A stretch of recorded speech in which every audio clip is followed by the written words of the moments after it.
Hello and welcome to the WIHS Journal, Public Affairs from 104.9 FM. I'm Paul Kretschmer. On today and tomorrow's broadcast, we'll be talking with Dr. Patrick Porter about sleep, how we get it, how we arrange our daily schedules, and how that all affects our quality of life.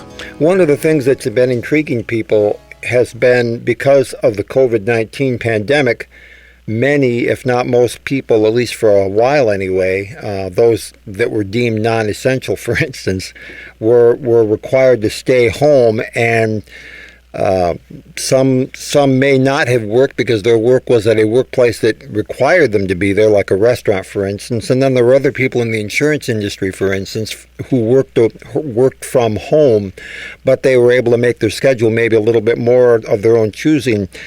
But now it's that time where they're starting to loosen the lockdown a little bit here in Connecticut, and people are starting to have to go back to a workplace and make their schedule conform to what the requirements are for their place.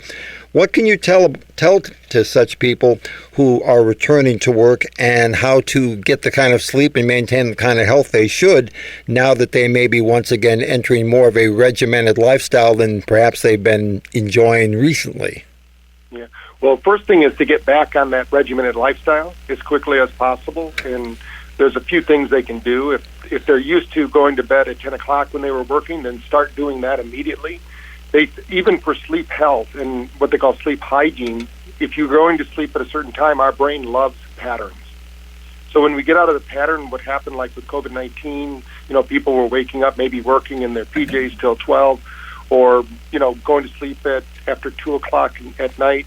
That rhythm, that cadence that the brain loves, because it loves that routine.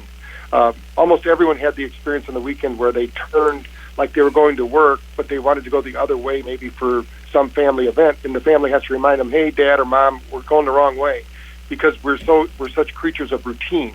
But that's a good thing for the brain, but it's a bad thing when we experience what we just did. So getting back on that schedule is the key thing. And there's a few tips. One is start that, like if you go to bed at 10 o'clock, start at around 8 o'clock, turning down the lights in your home.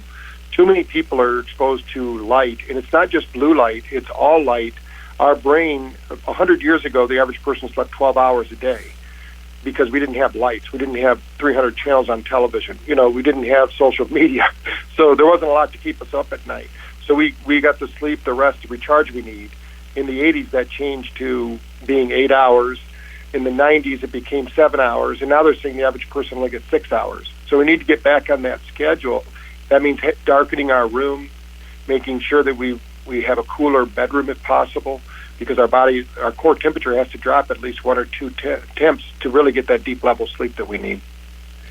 Would all of that apply to someone like me who works graveyard shift and therefore sleep patterns are pretty much out of sync with everyone else? I have a brother-in-law who once said that Paul, you live and work on Japan Standard Time, because when it's about 11 o'clock at night where you're working, where you've gone on the job a couple of hours earlier, it's about the same hour in the morning on the AM side over in Japan, and maybe that's the reason why you feel like you're out of sync all the time.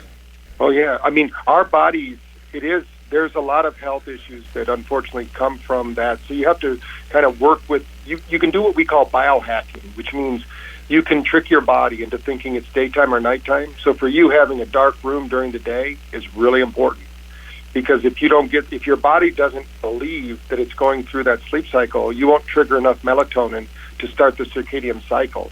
And that's really what wakes you up. That's really one of the things our technology does. We help to reset that circadian rhythm, whether you're working at night or during the day, because it's all about frequency. We call it frequency switching technology. And usually we rely on the light from the sun that's a natural algorithm. They say if we don't go to sleep before 12 at night, then we don't start the melatonin production.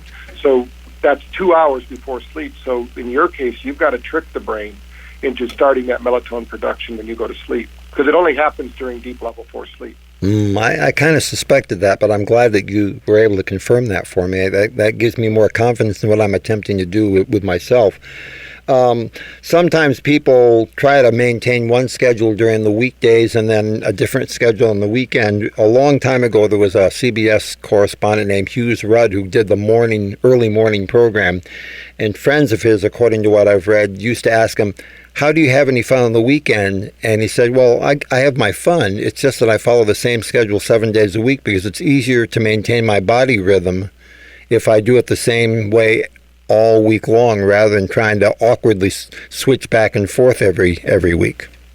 Yes, and we find that with nurses, that they have these swing shifts, they call them, and things like that. Yeah. It wreaks havoc on the nervous system. The nervous system is a biological clock.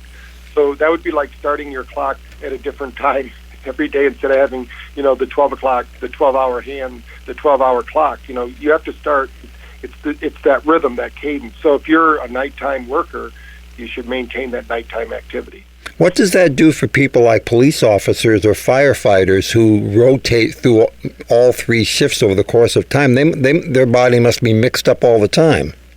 Oh yeah, the main problem with that is when you don't get adequate sleep or deep restful sleep. You can be in bed for 8 hours, but you need at least 1 hour of deep, what they call level 4 paralytic sleep. Yeah, that's when your body detoxes the brain. You need 2.5 hours of REM sleep.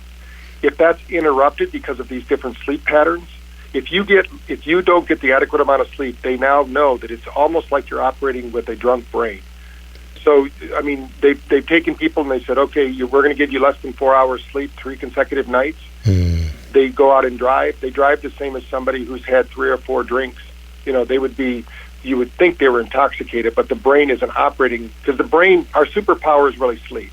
So if we don't get that sleep, it feels like somebody stuck kryptonite in our pocket all day long. Oh, my goodness. These police officers, that's probably the worst thing they could do for them. And what that's going to do, it's going to lead them to anger. It's going to lead them to frustration. It's going to lead them to all the negative emotions because our brain doesn't get the rest it needs. Our brain needs that rest. If there's a couple who are in that kind of situation, could it cause domestic disharmony if the spouse that doesn't have to follow that kind of pattern, let's say, even though it may be good for them, but they may not follow it because they don't really, quote, need to?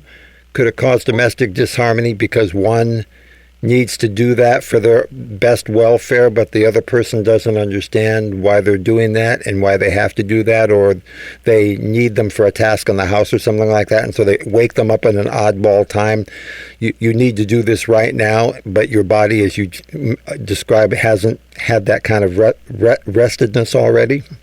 Right. I think that would be, the person would have to point out, okay, tomorrow night at 3 a.m, yeah, I'm going to wake you up to fix this pipe or to fix this door jamb or whatever's going on. It would be the same as that. Oh, wow. Nobody in their right mind would call somebody in the middle of the night or try to wake them up to help them out. They'd say, oh, it's the middle of the night, I'm going to wait till morning. Yeah. So they don't understand that. And one of the problems we have, I think, is the empathy that people have.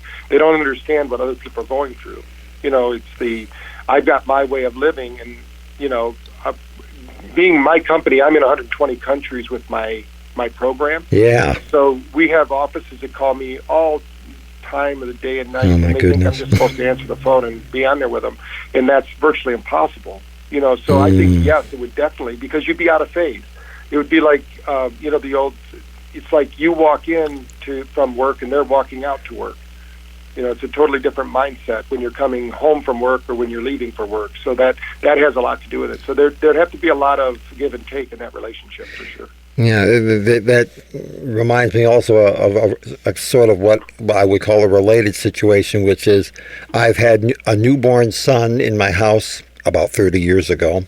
Mm-hmm. And more recently, first one and then another new puppy who didn't sleep through the night, and therefore we had to make allowances for things like that. But I suspect, particularly in the case of my son 30 years ago, that's one of the reasons why things felt off kilter for a while. Dr. Patrick Porter will be back again tomorrow to continue our discussion on sleep and its scheduling and quality of life issues. For further information, call us at 860-346-1049.